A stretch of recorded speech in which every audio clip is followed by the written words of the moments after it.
Salam sejahtera jemaat sekalian. Kembali berjumpa dengan saya Pendeta Chandra Gunawan. Hari ini saya ingin mengajak jemaat sekalian untuk bersama-sama belajar mengenai satu topik, yaitu kaitan antara total depravity dengan anugerah umum yang Tuhan berikan kepada manusia. Nah, kenapa topik ini saya perlu angkat? Oleh karena ada banyak orang Kristen yang seringkali tidak memahami kaitan antara konsep anugerah umum Allah dengan kejatuhan manusia, atau istilah teknis yang tadi saya gunakan, total depravity, sehingga banyak di antara mereka yang salah memahami mengenai kondisi manusia setelah kejatuhan. Nah, salah satu pertanyaan yang seringkali ditanyakan di dalam mendiskusikan mengenai apa yang sebenarnya terjadi ketika manusia jatuh dalam dosa adalah seberapa parah manusia kondisinya ketika mereka jatuh dalam dosa. Nah, maka di dalam ajaran iman Kristen ataupun khususnya dalam tradisi Reform, kita belajar bahwa Alkitab menunjukkan kepada kita bahwa ketika manusia jatuh dalam dosa, maka manusia mengalami apa yang disebut sebagai total depravity. Nah, total depravity itu maksudnya bagaimana? Ya, memang istilah total kita tahu itu artinya menyeluruh. Depravity artinya adalah bahwa itu adalah kejatuhan ataupun kerusakan. Nah, maka seringkali orang menganggap bahwa total depravity adalah sebuah kondisi manusia di mana manusia mengalami kerusakan yang menyeluruh. Nah, pertanyaannya adalah menyeluruh di sini artinya apa? Nah, maka kita tentu kembali kepada apa yang Alkitab ajarkan kepada kita. Kalau kita membaca misalnya saja di dalam Roma pasal yang ketiga, saya kira teks ini adalah bagian yang penting waktu kita berbicara mengenai total depravity. Nah, dalam Roma pasal yang ketiga, Rasul Paulus berbicara mengenai satu aspek yang penting di dalam kehidupan manusia, yaitu dosa. Dan yang menarik adalah Rasul Paulus menggambarkan keberdosaan manusia itu di dalam dua kondisi. Nah, kondisi yang pertama adalah ketika manusia jatuh dalam dosa, maka Rasul Paulus menegaskan bahwa dosa itu mempengaruhi seluruh kehidupan manusia. Maka dia berkata bahwa dalam keberdosaannya tidak ada seorang pun yang mencari Allah. Semua orang jatuh dalam dosa. Nah, istilah tidak ada seorang pun dan semua orang menyeleweng misalnya. Nah, itu adalah gambaran yang digunakan oleh Rasul Paulus untuk menggambarkan bahwa keberdosaan ternyata berdampak bukan hanya kepada satu dua orang manusia, tetapi kepada seluruh manusia. Nah, inilah arti makna menyeluruh yang pertama. Nah, jadi total depravity, kerusakan total, kejatuhan total ini terkait dengan apa? Dengan kondisi yang sama yang dimiliki oleh semua orang dalam dunia ini. Baik dia orang dewasa ataupun anak-anak, bahkan bayi dalam kandungan pun, di dalam Alkitab dikatakan bahwa mereka sudah memiliki ataupun mereka memiliki benih dosa dan status mereka adalah orang berdosa. Nah, maka total depravity mengajarkan kepada kita bahwa keberdosaan, saat manusia jatuh dalam dosa, maka dosa itu menghancurkan seluruh umat manusia. Nah, itu kita menyebutnya sebagai aspek penyebaran atau universalitas dosa. Dan yang kedua, waktu kita berbicara mengenai total depravity, kita sebenarnya berbicara mengenai aspek bukan hanya penyebaran dosa yang menyeluruh, tapi aspek bagaimana dosa itu mempengaruhi, merembesi, ataupun dosa itu mencemari setiap aspek kehidupan manusia. Maka dalam Roma pasal yang ketiga, Rasul Paulus menggambarkan bahwa yang berdosa itu lidah manusia, kaki manusia, tangan manusia. Nah, itu menggambarkan bahwa setiap sisi kemanusiaan kita menjadi berdosa. Nah, di zaman sekarang kita belajar bahwa manusia itu memiliki berbagai sisi, berbagai dimensi, berbagai aspek. Nah, dalam diri kita sebagai manusia, kita memiliki yang namanya aspek pikiran. Nah, total depravity, ajaran ini mengatakan bahwa bahkan pikiran kita ini adalah berdosa. Dan saya kira kita tidak menyangkali bukan bahwa dosa itu juga ada dalam pikiran kita. Itulah sebabnya kenapa ketika kita misalnya saja melihat ada orang lain lebih sukses dari kita, kita kemudian memikirkan hal-hal yang buruk tentang orang tersebut. Kita berkata, itu karena dia menyontek, itu karena barangkali dia melakukan kecurangan. Walaupun kita tidak tahu orang tersebut sukses karena apa, tetapi karena mungkin kita iri hati dengan orang tersebut sehingga kita berpikir secara negatif. Nah, itu menunjukkan bahwa pikiran kita itu sudah jatuh dalam dosa.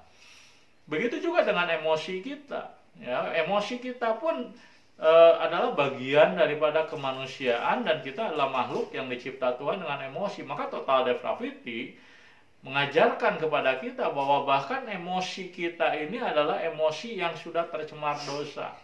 Apa buktinya bahwa emosi kita ini sudah tercemar dosa? Sederhana. Bagaimana ketika kita misalnya marah tanpa sebab misalnya. Orang lain gak melakukan apa-apa, tapi kita marah terhadap orang tersebut. Nah, kita bisa tidak suka hanya dengan melihat muka orang misalnya. Nah, itu adalah menunjukkan bahwa emosi kita itu emosi yang rusak sebenarnya. Nah, maka kita tidak dapat menyangkali apa yang Alkitab ajarkan kepada kita, bahwa dosa ini memang telah merusak seluruh umat manusia dan merusak setiap sendi daripada sisi kehidupan manusia.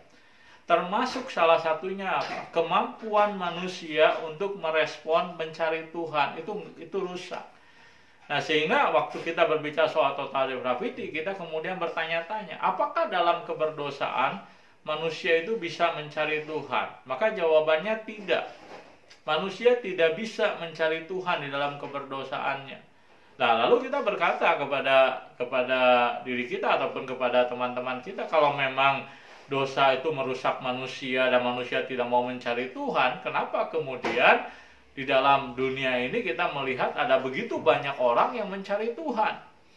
Nah, agama pun pada dasarnya kita harus pahami sebagai upaya manusia dalam mencari Tuhan.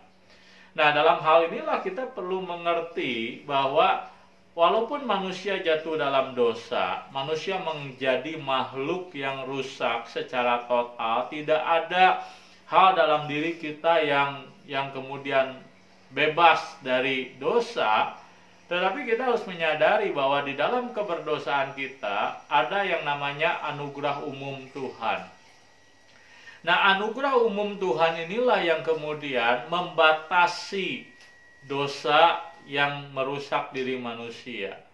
Nah, anugerah umum Tuhan inilah yang membuat manusia itu bukan mampu mencari Tuhan, tapi dapat menyadari kehadiran Tuhan. Nah, maka kalau kita membaca misalnya saja di dalam kitab Mazmur, di sana pemazmur waktu dia melihat alam semesta, melihat langit, melihat ciptaan Tuhan yang indah, pemazmur kemudian dia melihat bahwa di balik keindahan alam ini ada Tuhan. Nah, itu sebenarnya bukan pemazmur mencari Tuhan, tapi pemazmur menyadari ada yang namanya Tuhan, kehadiran Tuhan. Dan memang kalau kita mempelajari mengenai yang namanya wahyu itu ada dua, ada wahyu umum, wahyu khusus. Nah, wahyu umum itu adalah salah satu anugerah umum Tuhan, membuat manusia itu aware, sadar bahwa Tuhan itu ada.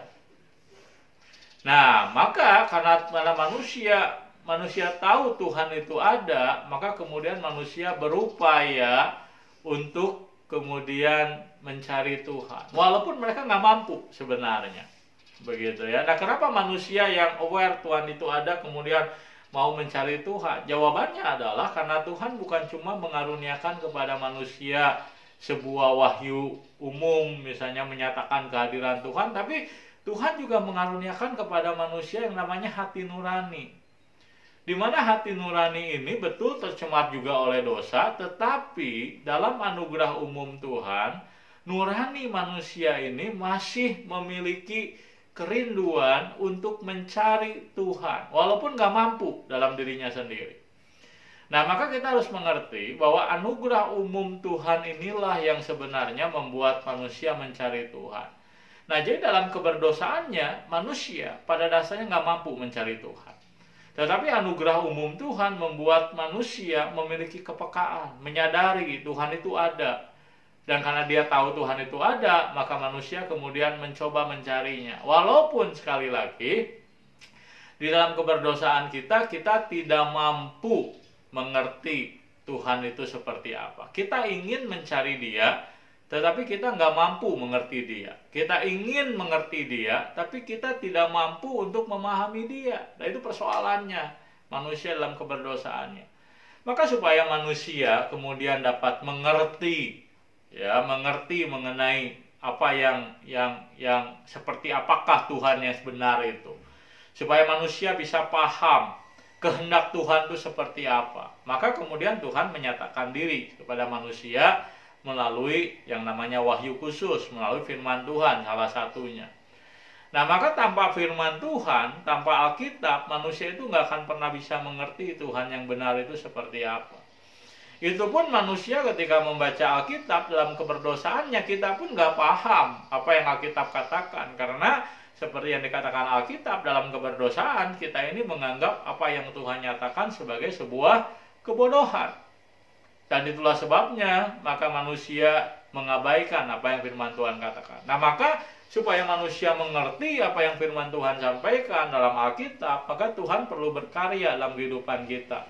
Nah, itulah yang disebut sebagai karya iluminasi. Sehingga ketika orang membaca Alkitab, ketika orang merenungkan firman Tuhan, kita kemudian menjadi mengerti, oh ini tuh maksud yang Alkitab katakan ketika Alkitab berkata bahwa Yesus adalah satu-satunya jalan, satu-satunya kebenaran, satu-satunya kehidupan. Dan pengertian yang seperti itu tidak keluar dari diri sendiri, tapi pengertian seperti itu adalah karena pertolongan Roh Tuhan. Nah, jadi kita harus mengerti bahwa dalam keberdosaan manusia tidak mampu mencari Tuhan. Dalam keberdosaan manusia menjadi makhluk yang sangat rusak. Tetapi karena anugerah Tuhan, anugerah umum Tuhan, manusia tidak menjadi makhluk yang serusak-rusaknya. Karena anugerah umum Tuhan, manusia bisa menyadari kehadiran Tuhan itu seperti apa. Karena anugerah Tuhan yang bersifat umum, manusia mencoba mencari Tuhan. Tapi itu nggak cukup. Karena manusia untuk bisa mengenal Tuhan membutuhkan yang namanya anugerah khusus. Membutuhkan yang namanya wahyu Tuhan. Membutuhkan yang namanya karya Roh Kudus dalam kehidupan mereka. Itulah yang disebut sebagai anugerah khusus yang diterima oleh orang-orang percaya. Jadi saudara-saudariku, kalau Anda dan saya bisa percaya kepada Tuhan, Anda dan saya sekarang menjadi orang-orang percaya, beriman kepada Kristus, bisa mengerti apa yang Alkitab nyatakan, itu adalah karena Tuhan bekerja. Dia berkenan menyatakan dirinya, Dia berkenan untuk menolong kita mengerti apa yang Alkitab tunjukkan kepada kita. Berbahagialah Anda kalau Anda mengalami hal seperti ini. Tapi kalau Anda tidak memahami, kalau Anda selama ini tidak mengerti, selama ini Anda merasa bahwa kehidupan rohani tidak penting, tetapi hari ini Anda berpikir bahwa kehidupan rohani itu sesuatu yang penting, dan hari ini Anda ingin belajar lebih dalam tentang firman Tuhan, maka saya perlu mengingatkan Anda, itu tandanya bahwa Tuhan sedang bekerja dalam kehidupan Anda. Tuhan ingin supaya kita, Anda, bukan hanya menyadari, menerima anugerah umum dari Tuhan, Anda tahu Tuhan itu ada, tapi Tuhan sedang bekerja untuk apa? Untuk menolong Anda mengenal Dia secara pribadi, sehingga Anda dapat menyerahkan hidup Anda kepada Tuhan, menyerahkan hidup Anda kepada Yesus, dan itulah yang membuat hidup orang percaya mengalami pembaruan, hidup orang percaya mengalami kelepasan dari dosa, sehingga hidup kita bisa memiliki relasi baru dengan Tuhan. Kiranya pembelajaran hari ini mengenai kondisi manusia yang berdosa, total depravity, dan juga mengenai anugerah umum Allah dan anugerah khusus Allah boleh menjadi berkat bagi saudara-saudari sekalian. Dan sampai bertemu kembali di dalam pembelajaran pembinaan iman selanjutnya. Tuhan memberkati.